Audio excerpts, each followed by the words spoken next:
다음은 존경하는 허성무 의원님 질의해 주시기 바랍니다. 예, 장관님. 내년 산업부 연구개발 R&D 예산이 역대 최대 규모인 지금 5조 5,701억 원으로 편성되고 있고 산업부 전체 예산 11조 5,010억 원에 48.4%에 이릅니다. 그리고 이제 민간 R&D에 우리가 세액 공제를 해주지 않습니까? 그게 2023년 통계로 하면은 4조 5천억이 좀 넘습니다. 그래서 아마 올해 내년 되면 5조가 넘었을 거로 예측이 됩니다. 어마어마한 우리가 재정을 지원해 주는 거죠. 또 그렇게 하다 보니까 그 R&D의 결과물이 나오죠. 그것은 결국 국가 첨단 기술의 성과로 나타납니다. 그렇습니다. 문제는 이 기술이 나왔는데 이 기술을 잘 보호해야 될 거 아닙니까? 이 국가 핵심 기술을 국가 차원에서 보호해야 할 조치 의무가 또 동시에 발생하는 거죠. 네, 그렇습니다. 그런데 이 국가 핵심 기술을 포함한 산업기술 해외 유출이 2018년도에는 23건이었고 올해와 작년에는 28건 이렇게 해서 줄어들지 않고 있습니다.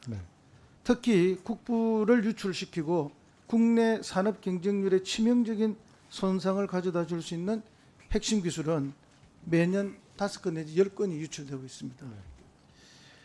분야별로는 역시 이제 다른 의원님도 지적했지만 반도체가 제일 많고요. 그 다음에 디스플레이, 전기전자, 자동차 순입니다. 그리고 기업 규모별로 보면은 중소기업이 76건, 대기업이 44건. 그래서 대기업보다 중소기업이 또 더 많습니다. 1.7배가 넘죠. 그래서 그림을 한번 보여주시면요.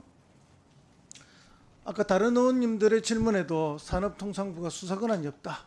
이렇게 해서 뭐 별로 역할이 없게 돼 있는 구조입니다. 그래서 이제 이 기술 유출과 관련된 정보를 국정원이나 경찰로부터 받긴 한데 기껏해야 현황 정도 파악하는 수준이고요.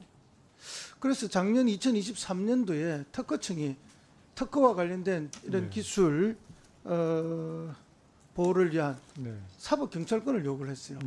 근데 이제 뭐 이루어지지는 않았고요. 산업부가 사실은 R&D를 다 지원했고 세액 공제도 다 관리했기 때문에 어떤 기술이 중요한 기술이고 어떤 기술이 어디에 있는지를 제일 잘 아는 데가 산업부 아닙니까? 그럼 산업부가 이 기술을 보호하는데 국가 핵심 기술들을 보호하는데 중심 역할을 해야 되지 않겠습니까? 그 지금처럼 이렇게 하면 중심 역할이 안 되는 거죠. 제가 자주 쓰는 표현으로 나무 일을 하듯이 하는 것밖에 안 되는 거예요. 그럼 이게 진짜 내 일이고 내가 책임지고 해야 될 일이라면은 사법 경찰권을 산업부가 가져야 되는 거 아니겠습니까? 의원님 말씀 뭐 너무 중요한 말씀이시고요. 근데 이제 저 사법권을 우리 산업부 행정부가 가진다는 거가 이게 이제 아시겠지만 이게 관련 그 부처들하고 이게 쉬운 얘기는 뭐 아니다 보니까. 그 말씀은 저도 잘 알고요. 잘 주지 않으려고 하는 또 부처도 있고 또 그리고 또 필요해서 이미 산업부가 가지고 있는 부분도 있습니다. 잘 알고 계시죠?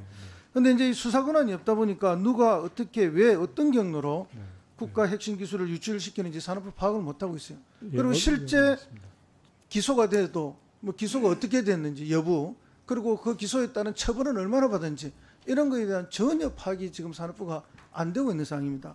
추가 확인도 안 해줘. 그야말로 깜깜이 국가 핵심 기술 보호를 하고 있는데요. 이거 문제가 있다고 생각합니다. 그래서 산업부가 어떤 방침을 가질 것인지 입장을 정해줘야 됩니다.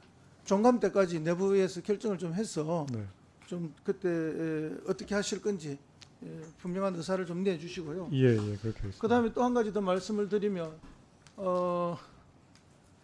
국가첨단 전략산업법 14조가 있습니다.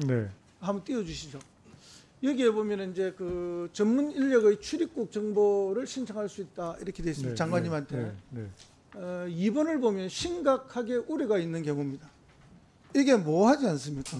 사람마다 심각한 우려에 대한 판단이 다 다를 수가 있는 거고. 그래서 이거에 대해서 좀 구체적으로 1, 2, 3, 4 아니면 기억, 니은, 틱을 리얼해서 쭈루룩 이렇게 열거를 분명하게 해 주셔야 되지 않겠습니까? 그죠? 그 다음에 열거되지 않는 것은 3번에 나와 있습니다. 대통령령으로 정하는 경우가 있습니다. 그래서 이 부분에 대해서 명확하게 하지 않으면은 인권 침해의 소지도 있는 거예요. 그렇습니다. 또 동시에 또 방기할 수도 있는 역할도 있는 거예요. 그래서 이 부분에 대해서 명확하게 좀 해주셔야 되고 사실은 이제 현장에서 수사를 하는 경찰들을 이야기 들어보면은 진짜 유출할 의사를 가지고 있는 사람들은 해당 국가 바로 가지 않죠. 3국을 격려하고 2번 격려하고 이런 그러면은 출입국 관리 이거 받아봐야 아무 소용이 없는 거예요. 맞습니다. 그래서 실효성 있는 네. 제도를 산업부가 네, 네, 네. 30초만 더 말씀드리겠습니다. 그다음 이 기술이 M&A가 되는 일본 PPT 다시 좀 보여주시고요.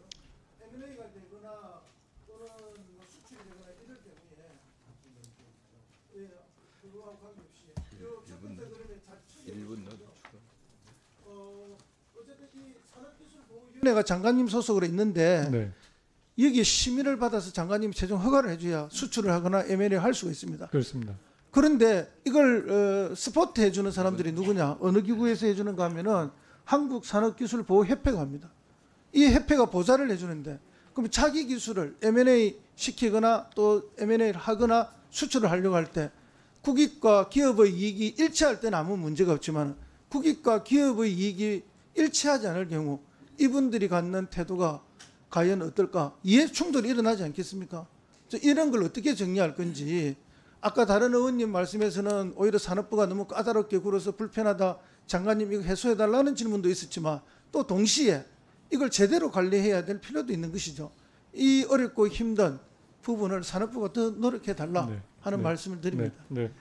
의원님 뭐 진짜 너무 중요한 말씀이시라서 저희가 그 반드시 반영을 하도록 하겠습니다. 지금 그 협회는 사실 단순 행정 지원 업무를 하고 있기 때문에 큰 문제는 지금 없는 걸로 파악하고 있지만 지금 말씀하신 그런 부분들 다시 한번 챙겨서 보완할 수 있도록 노력을 하고요.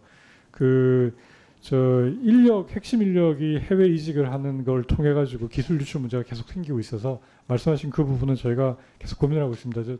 조만간에 제도 개선 방안 마련해서 같이 협의하도록 하겠습니다. 네. 감사합니다. 허성무 의원님 수고하셨습니다.